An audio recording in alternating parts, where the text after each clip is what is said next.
Of all the men and women in the American Hunters Association, there are none who have such devotion to their cause as the Reverend Ishim Gird. His religious zealotry and fanatical devotion to the purging of the Bayou is unparalleled. Followed by only the most committed and religious of hunters, his army purges with fire and with the word of God. But he was not always the violent weapon of God we now see.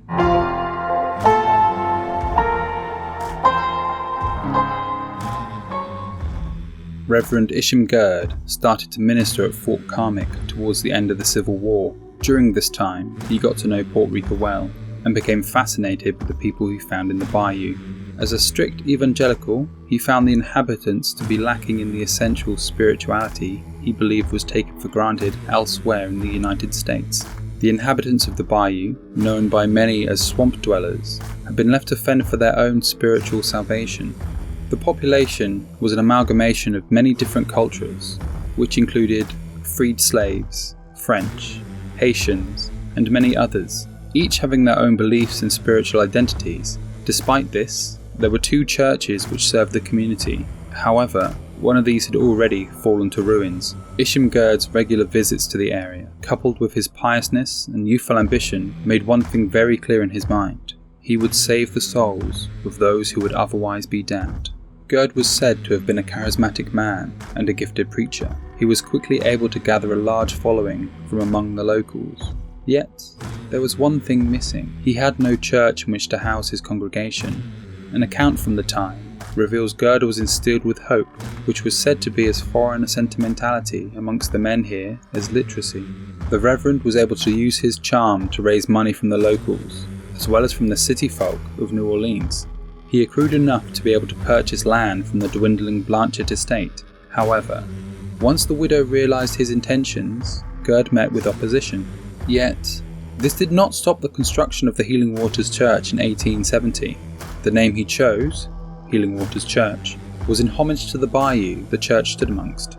As Ishim Gird grew in renown as a minister, many of the locals spoke of how the widow had put a curse on him, yet they spoke of how he was able to overcome the widow's power. While in private, Gird dismissed any idea of a curse, yet he would publicly state that God's will is stronger than some old crone's curse. The Reverend was successful in developing a sense of community and uniting many of the populace through faith. However, this did not last long. By the end of the century, the large congregation was dwindling, and as he entered old age, he had become a hollow version of his previous self, his sermons focusing on the external threats invading the bayou.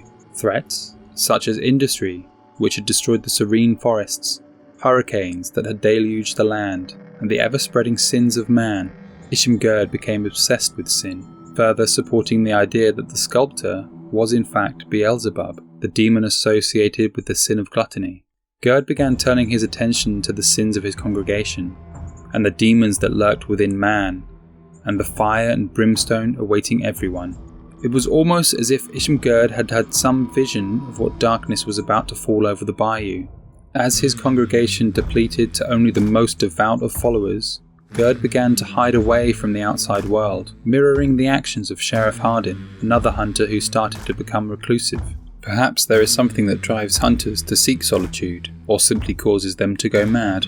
There were many rumours as to why Ishim Gird began separating himself from society. Some believed he had succumbed to the widow's curse. Others thought he had been running from a dark past, which had finally caught up to him. There were those who simply believed he had come to regret the financial investment and isolation of the Healing Waters Church. Of course, there were some who believed that there was something in the water that drove him mad. Whatever the reason, it did not affect his ability to fight back against the darkness spreading across the land.